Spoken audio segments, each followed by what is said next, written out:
Þá skulum við fara yfir þetta að við segjum að spóla seinka straum sem sagt því að hún byggir yfir sig spennu, sem er spanspennu og reynir að hindra strauminn í byrjun í að renna. Þannig að straumurinn er sem sagt á eftir spennunni. Það er það sem er rétt í fyrstu. Og í 2 þar erum við að fjalla spanviðnámið, af hverju það myndast. Það orsakast sem sagt af mótspennu spólunar. Þannig að það er það sem er rétt hér. Og ef að þið hafið einhver sérstakar spurningar þá endilega spyrjið ég bara. En í 3. í hvaða tilfelli er mesta spanið? Það er nefnilega gerist, og þegar er mesta spanið þá er minnsti straumurinn náttúrulega í gegnum spóluna, en það gerist þegar að spóla er með járnkjarna tengd við riðspennu. Það er semst AC, það er efsti möguleikin hérna.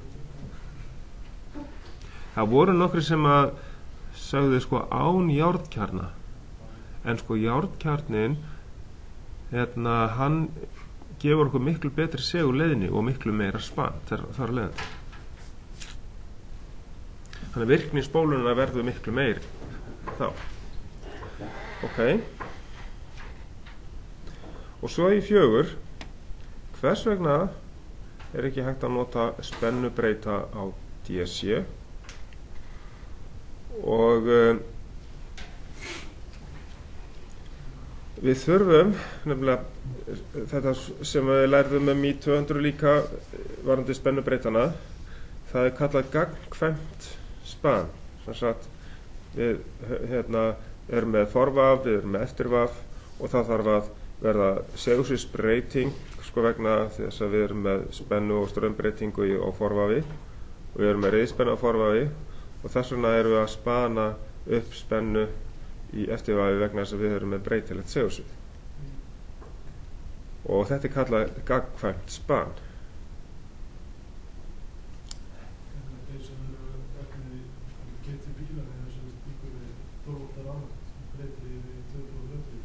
Já, það er allt annað ef við erum með tæki sem breytir DC í AC.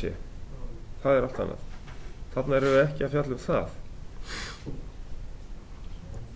Þetta er bara þetta er spennubreytir. Við köllum hitt annað áhrifir. Það er að nota á íslensku sem sagt. Og hann breytir sem sagt jafnspennu yfir í riðspennu með því til dæmis að púlsvítarmóta og púlsvítarmóta útgangsmerkið, búa til riðspennu með ákveðum transtorum sem dæmi, og svo eru fleiri að þeir eru notaðar við það ýmsar, og þeir eru með svona tæki í bátum til dæmis og líka í stórum bílum. En það er ekkert verið að fjalla það hér, og við fjöllum ekki þannig tæki í þessum áfanga. Það er efni fyrir rafeindatækni 253. Já, ok. Því að við erum bara að læra að dýpka grunninn í segulspólum og sem sagt í riðstraumsfræðunum, en ekki að fara eitthvað dýpra í rafeindatækni sem er notuð. Það er svo miklu flóknari rafeindatækni sem að þarf að nota við svona áriðun, breyta jafnstraumi í riðstraum. Það er allt annar handleggur. Þannig að í 5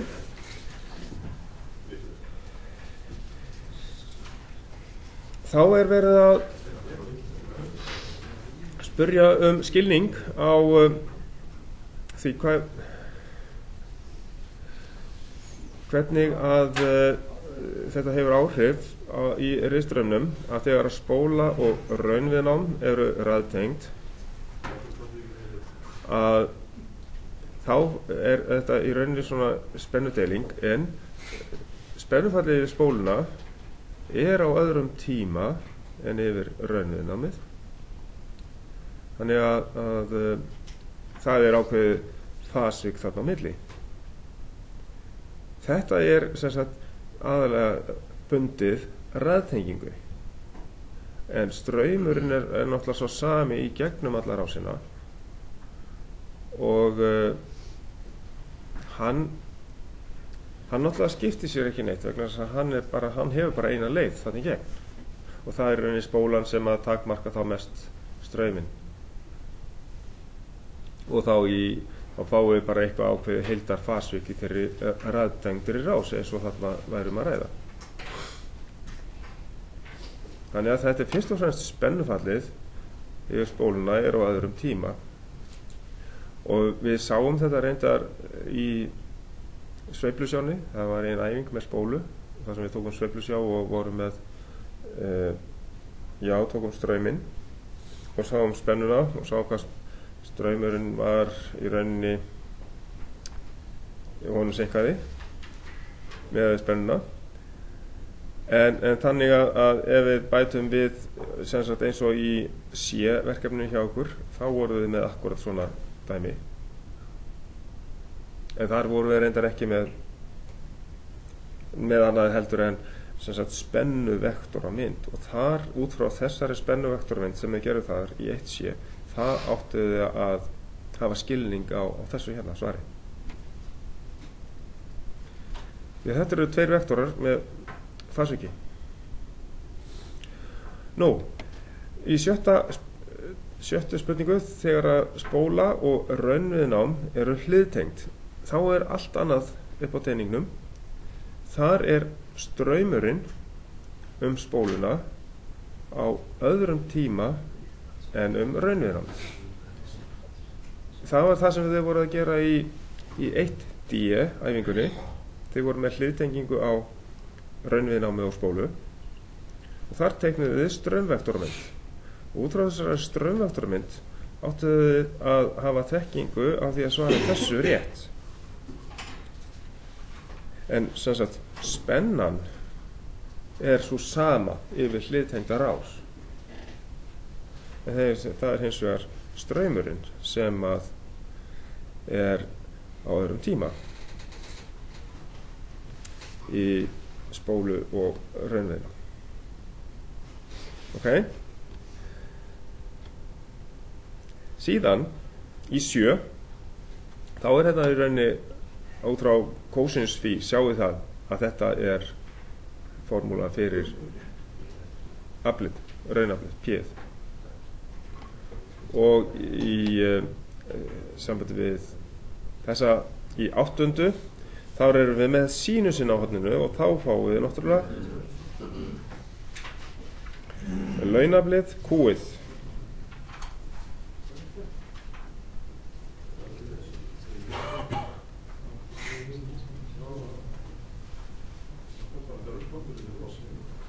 Ok, og svo kemur næst hérna 9.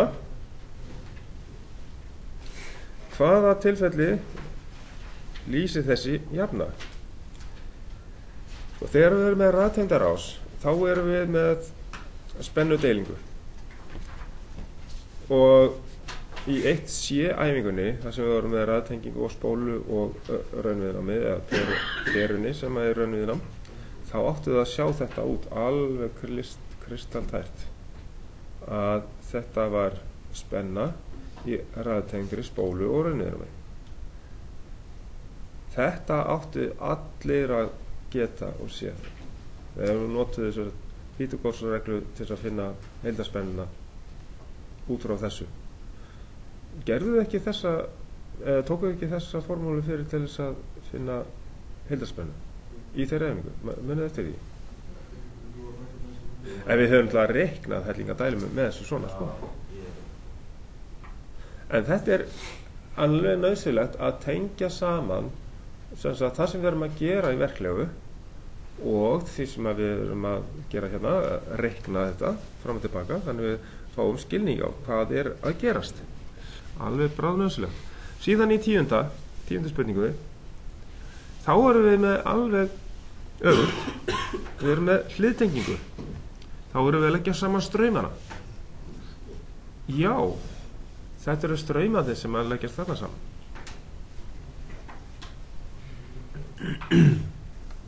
Þegar það er hérna hliðtengri, Já, þá er það hérna straumurinn sem lett saman. já, Þegar það er í raðtengri, þá er það spennan. akkurat. Vegna þess að í raðtengingunni þá er sami straumurinn í gegnum rásina. Akkurat, já. Spennan leggst saman og þá getum við notað Pythagoras-reglu til að leggja saman spennuna. En í hliðtengingunni hérna, þá er sama spennan alls staðar, ef við erum með hreina hliðtengingu, og við leggjum saman straumana. En þeir eru alltaf með mismunandi fasvik, eins og launstraumarnir sem sagt eru með aðra stefnu heldur en 90 gráðu frá raunstraumum. Raunstraumarnir leggjast saman, og ef við værum með fleiri sem sagt spólur, þá myndu sem sagt launstraumarnir líka leggjast saman beint. Nema ef við værum með þétti, þá myndum við draga strauminn í honum frá launstraumum. Það sjáum við mjög fljótlega. Við förum fljótlega að reikna það út. Þá leiðréttum við sem sagt fasvik með því líka. En þetta er svona 11. Nú þurfum við að skoða hvaða merkingar eru hérna í þessu. Þetta er svolítið smátt að við sjáum hérna er U, L og U hérna C hérna og U, R eitthvað U hérna. Þannig að við sjáum það að hér er straumurinn hafður sem viðmiðun, og í raðtengdri rás þá vorum við með vektormyndir, þannig að við höfðum strauminn sem viðmiðun en vorum að leggja saman spennurnar. Þannig að þetta er alveg pottþétt, þannig að við erum með raðtengda spólu, raunviðnám og þétti. Við höfum eftir aðeins að fara betur í þannig útreikninga og drífum okkur í þá. Þetta er fyrsta dæmi sem að þið hafið ekki svona beinlínis hamast við að reikna hingað til. Jó, þú hlýtur einhvern tíma að skoða þetta. En 12. Þetta á við hérna líklega mælingaverkefni 2 eitthvað, og þar munum við tengja langan streng sem að verður spennufall yfir, og við prófum að tengja hérna þétta við mótorinn og sjáum hvað gerist. Við leiðréttum sem sagt fasvikið við mótorinn, og fasvikið sem sagt á straumnum sem að kemur frá spennugjafa og að þétti á mótor. Þannig að við getum í rauninni ekki breytt mótornum neitt. Mótorinn tekur áfram sinn launstraum til þess að segulmagnast. Því getum við ekki breytt. En við getum hins vegar tengt þéttana við mótorinn þannig að þeir hjálpa spennugjafanum til að segulmagna mótorinn. Þéttarnir gefa mótornum sem sagt launstraum, af því að þeir vinna alveg þveröfugt með þau spólur. Þetta hefur eftir að skoða betur í dæmum, en þannig að þetta er rétt að það er minna fasvik að mótornum sem sagt fyrir þétta. en eftir þéttana náttúrulega, þá erum við konir með fasvið bæði mótorsins, og ef við tækjum bara þéttana sér þá náttúrulega fasvið þar. Þetta skoðum við betur, en við höfum þetta með því að við erum bara að undirbúa það, við erum að hugsa hvað við erum að fara út í þegar við förum í þessa æfingu, aðeins að vekja ykkur til umhugsunar þetta. Nú í 13. spurningunni þá líka eitthvað sem við höfum ekki farið sérstaklega í. Hvað það að gera seinna? Við förum í einhver dæmi sem að tengt þessu, og þannig að til þess að fá fram hærri spennu þá getum við tengt þetta þannig upp að við raðtengjum þetta. Það er bara að sýna ykkur ákveðna rás í þessu sambandi, og svo munið þið eftir því að þegar við vorum með raðtengingu í 1C og ef við sáu spennufalli yfir spóluna annars vegar og spennufalli yfir pöruna og ef við lögum það beint saman þá var sú samanlögð spenna náttúrulega hærri heldur en spennugjafarspenna, og þess vegna er það rétt að spenna yfir spólu og eða þétti þetta í raðtengindrátt getur orðið hærri en spenna inn á rásina. Þannig að þess vegna er það alveg hárrétt, og flestir voru nú með þetta rétt.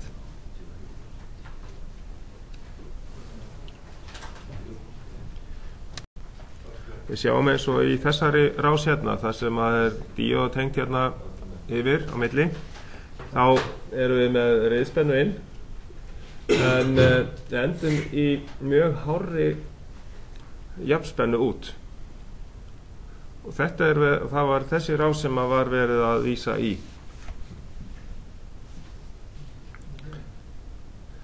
Þannig að við getum fengið margfaldaða spennu út með því að tengja, raðtengja þétta.